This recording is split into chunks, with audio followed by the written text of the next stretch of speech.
দাম্পত্য জীবনে অর্থনৈতিক যত দায় দায়িত্ব আছে সব আল্লাহ তাআলা পুরুষের কাঁধে দিয়েছে। কার কাঁধে? এই দাম্পত্য লাইফে নারীর কোনো অর্থনৈতিক দায় দায়িত্ব নারীর কাঁধে আল্লাহ দেয় নাই। এজন্য সব অর্থনৈতিক দায়িত্ব পুরুষের ঘাড়ে। 4টা অর্থনৈতিক দায়িত্ব আছে। পুরুষ নারীকে মহারণা দিবে, পুরুষ নারীকে খাবারের ব্যবস্থা করবে, পুরুষ নারীকে পোশাকের ব্যবস্থা করবে, পুরুষ নারীর জন্য রেসিডেন্সিয়াল ব্যবস্থা করবে। ঠিক কিনা? وآتوا النساء صدقاتهن نحلة فإن طبن لكم عن شيء منه نفسا فكلوه هنيئا مريئا। সুবহানাল্লাহ পড়ে।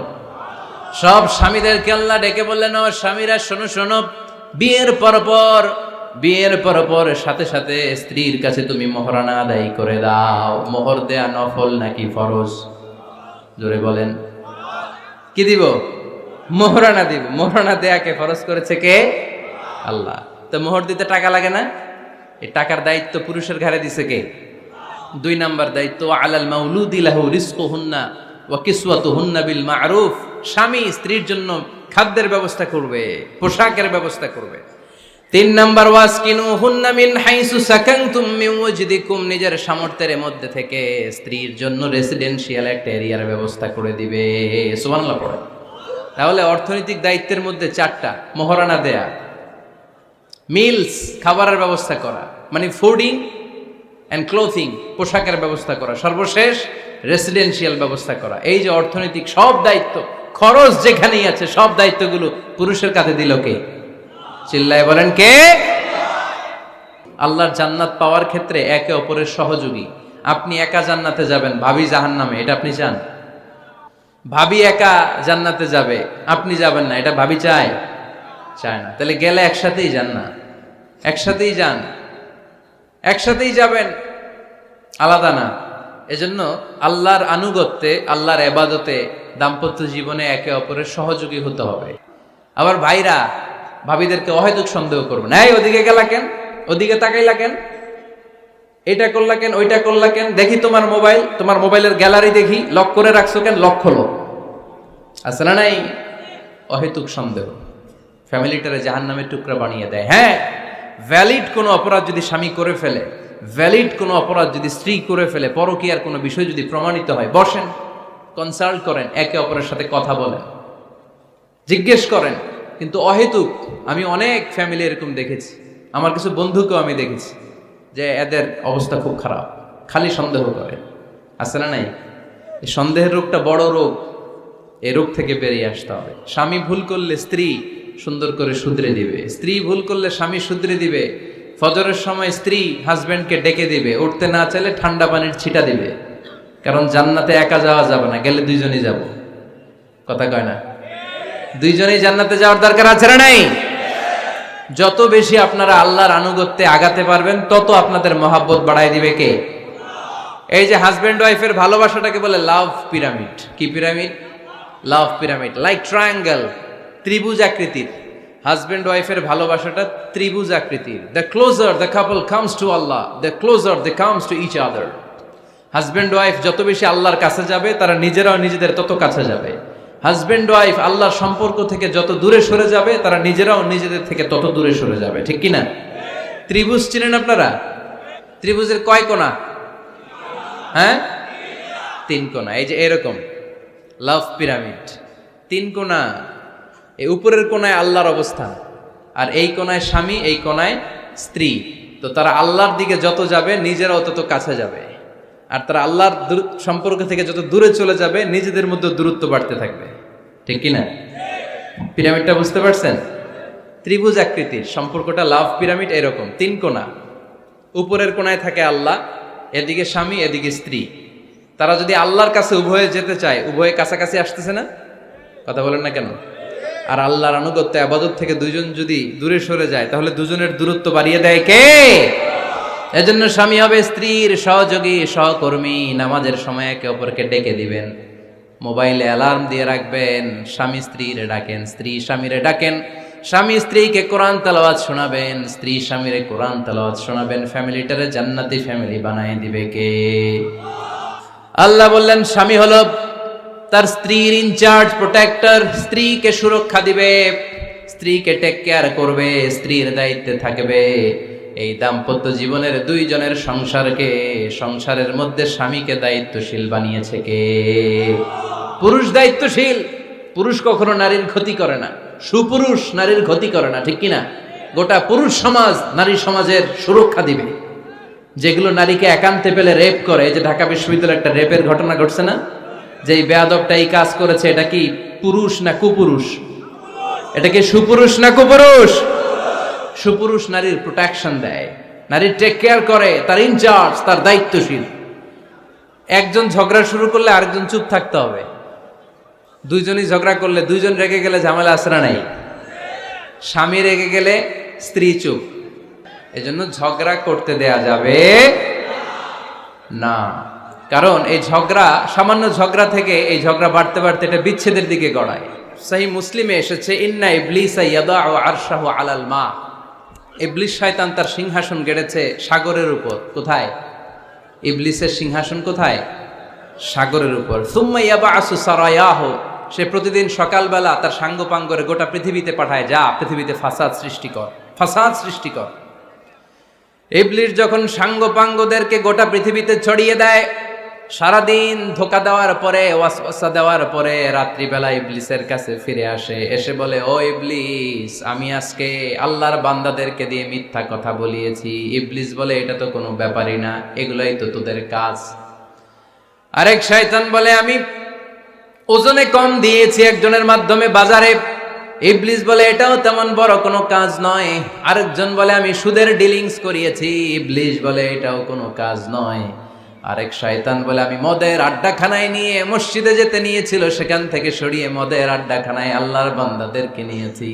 ইবলিস বলে, এইটাও তেমন বড় কোনো কাজ নয়। আরেক শয়তান এসে বলে, মা তারাকতুহু হাত্তা ফাররাকতু বাইনাহু ওয়া বাইনা ইমরাআতিহি, আমি এক আল্লাহর বান্দার সাথে বান্দির ঝগড়া লাগিয়ে, ঝগড়া করাতে করাতে তালাক পর্যন্ত নিয়ে গিয়েছি। মা তারাকতুহু হাত্তা ফাররাকতু বাইনাহু ওয়া বাইনা ইমরাআতিহি, আমি এক ইমানদার পরিবারকে ধ্বংসের শেষ প্রান্তে নিয়ে গিয়েছি। সামান্য ঝগড়ার পরে আমি ওয়াসওয়াসা দিতে দিতে ঝগড়া বাড়াতে বাড়াতে তালাক পর্যন্ত নিয়েছি। ইবলিস বলে, শাবাশ, তুই তো কাজের মতো কাজ করেছিস, আমার কাছে আয়, আমার কাঁধে ওঠ। ইবলিস তখন ওই শয়তানকে কাঁধে নিয়ে নাচতে শুরু করে। নাউজুবিল্লাহ পড়বেন না? এজন্য ইমানদারদের সংসার ভেঙে খান খান হোক, এটা হলে ইবলিস খুশি, আর ইমানদারের পরিবার টিকে থাকলে আমার আল্লাহ খুশি। আমরা কার খুশি চাই? এজন্য শয়তানরে খুশি হতে দেয়া যাবে না। ইমানদারদের পরিবারগুলো ঝগড়ার মাধ্যমে ভেঙে যাক, সব সময় শয়তানের মিশন এটা। আর ইমানদারদের পরিবারগুলো টিকে থাক, এটা আমার আল্লাহ সব সময় চায়। সুবহানাল্লাহ পড়েন। ঝগড়া কিন্তু নবী রাসূলদের পরিবারেও ছিল, আল্লাহ রাসূল সাল্লাল্লাহু আলাইহি ওয়াসাল্লামের পরিবারেও ঝগড়া ছিল। এটা স্বাভাবিক, দাম্পত্য জীবনের খুব সিম্পল ইস্যু। একজন রাগ করলে আরেকজন থেমে যাবে। পারবেন? কি হলো, পারবেন না? আল্লাহর হাবিব সাল্লাল্লাহু আলাইহি ওয়াসাল্লামের সাথে আম্মা জান আয়েশার ঝগড়া হতো। মজার একটা হাদিস শুনেন, সহিহ বুখারীর হাদিস, মুসনাদে আহমদ ইবনে হাম্বলও এসেছে এই হাদিসটা। আম্মা জান আয়েশার সাথে ঝগড়ার পর আম্মা জান আয়েশাও রাগ, আল্লাহ রাসূল সাল্লাল্লাহু আলাইহি ওয়াসাল্লামও রাগ। এখন রাগ মিটানোর দরকার আছে না নাই? আল্লাহ রাসূল সাল্লাল্লাহু আলাইহি ওয়াসাল্লাম বললেন, আয়েশা চলো মিটমাট করে ফেলি। সুবহানাল্লাহ কইবেন না? চলো মিটমাট করি। তো কারে ডাকবো মিটমাটার জন্য? ওমর রে ডাকি। আম্মা জান আয়েশা বলে, না, ওমর গলিফ, ওমর খুব মেজাজওয়ালা, আমার ডর লাগে। তোমার আব্বারে ডাকি। আব্বারে ডাকেন, আব্বারে ডাকেন।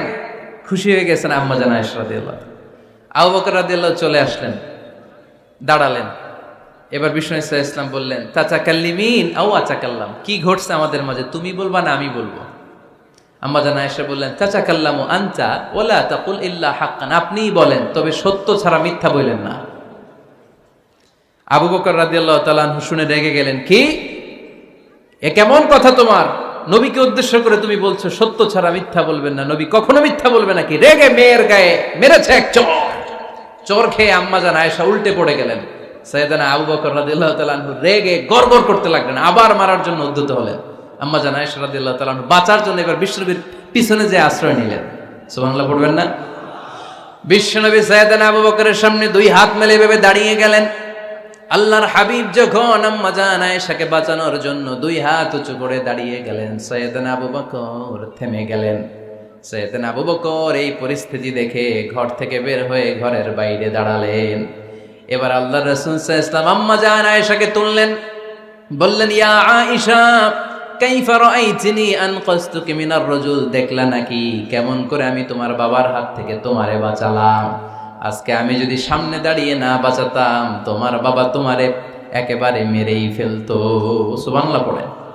দেখছো আয়েশা, আমি বাঁচাইলাম তোমারে, আমার সাথে ঝগড়া করো, আমি বাঁচাইলাম। এই কথা শুনে আম্মা জান আয়েশা রাদিয়াল্লাহু তাআলা লজ্জায় পড়ে হেসে দিলেন। সুবহানাল্লাহ পড়বেন না? লজ্জায় হেসে দিলেন। বিশ্বনবী সাল্লাল্লাহু আলাইহি ওয়াসাল্লাম এবার হেসে দিলেন। দুইজনের হাসাহাসি শুনে বাইরে থেকে আবু বকর রাদিয়াল্লাহু তাআলা আনহু হাসির আওয়াজ শুনে অবাক, কিরে এতক্ষণ যুদ্ধ এখন আবার হাসি কেন? হাসে দেখার জন্য সাইয়েদনা আবু বকর রাদিয়াল্লাহু তাআলা আনহু ঘরের ভেতরে ঢুকলেন। ঢুকে দেখেন আম্মা জান আয়েশাও হাসে, বিশ্বনবীও হাসে, সাইয়েদনা আবু বকর হেসে দিলেন। আরশের উপর থেকে খুশি হয়ে গেলেন কে? এবার সাইয়েদনা আবু বকর বলেন, ইয়া রাসূলুল্লাহ, ইয়া হাবিবাল্লাহ, আশরিকানি ফি সিলমিকুমা কামা আশরাকতুমানি ফি হারবিকুমা। নবী গো, আপনাদের দুইজনের মধ্যে যুদ্ধ লাগলে যেমনি মিটমাট করার জন্য আপনি আমারে ডাকেন, আপনাদের এই আনন্দ ঘন মুহূর্তগুলোতে শরীক হওয়ার জন্য মাঝে মাঝে আমারে ডাকেন। সুবহানাল্লাহ পড়েন। আপনাদের মধ্যে যুদ্ধ লাগলে সন্ধি করার জন্য যেমনি আমারে ডাকেন, আপনারা যখন আনন্দ ঘন পরিবেশ এরকম খুনসুটি করেন, হাসাহাসিতে মেতে ওঠেন, তখন একটু আমারে রাখেন। সুবহানাল্লাহ পড়বেন না? দেখেন আল্লাহ রাসূল সাল্লাল্লাহু আলাইহি ওয়াসাল্লাম পৃথিবীর সবচেয়ে শ্রেষ্ঠতম মানুষ। উনাদের পরিবারেও ঝগড়া হতো, কিন্তু এই ঝগড়া কোনোদিন তালাক পর্যন্ত গিয়েছে? কথা বলেন না কেন? আল্লাহর হাবিব সাল্লাল্লাহু আলাইহি ওয়াসাল্লাম তার কোন স্ত্রীকে তালাক দিয়েছেন?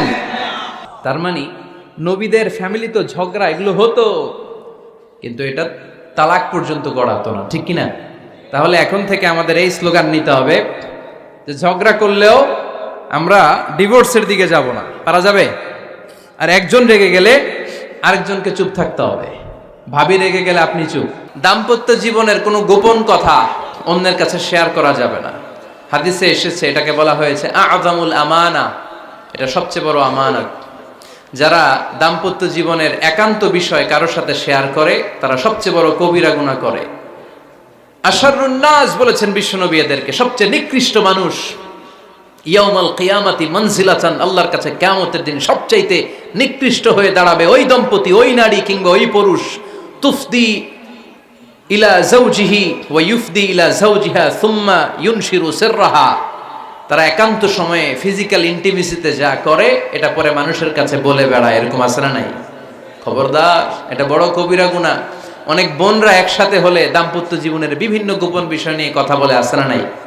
অনেক পুরুষরা একে অপরের সাথে, বন্ধুদের সাথে বিভিন্ন বিষয় নিয়ে শেয়ার করে, এটা এমন ওইটা এমন, এগুলো বলা যাবে? আর সিবাউ হারাম। দাম্পত্য জীবনের সব বিষয়, স্বামীর সব বিষয় স্ত্রীর কাছে আমানত, স্ত্রীর সব বিষয় স্বামীর কাছে আমানত রেখেছে কে? দাম্পত্য জীবনের এই প্রাইভেট লাইফের কোনো কিছু কিয়ামত পর্যন্ত অন্যের কাছে প্রকাশ করাকে হারাম ঘোষণা করে দিয়েছে কে? এজন্য খবরদার আমার বোনেরা, একসাথে মহিলারা হলে পেটের কথা, পিঠের কথা সব বের করে দেয়, আছে না নাই? কিছু থাকে না, সব বের হয়ে যায়। খবরদার, সব বললেও দাম্পত্য জীবনের কোনো কথা শেয়ার করা যাবে? আমার ভাইয়েরা খবরদার, আপনাদের দাম্পত্য জীবনের কোনো কথা আপনার বন্ধুর সাথে শেয়ার করতে পারবেন না। এগুলো ফ্যামিলির শান্তি নষ্ট করে, দাম্পত্য জীবনের সুখকে নষ্ট করে।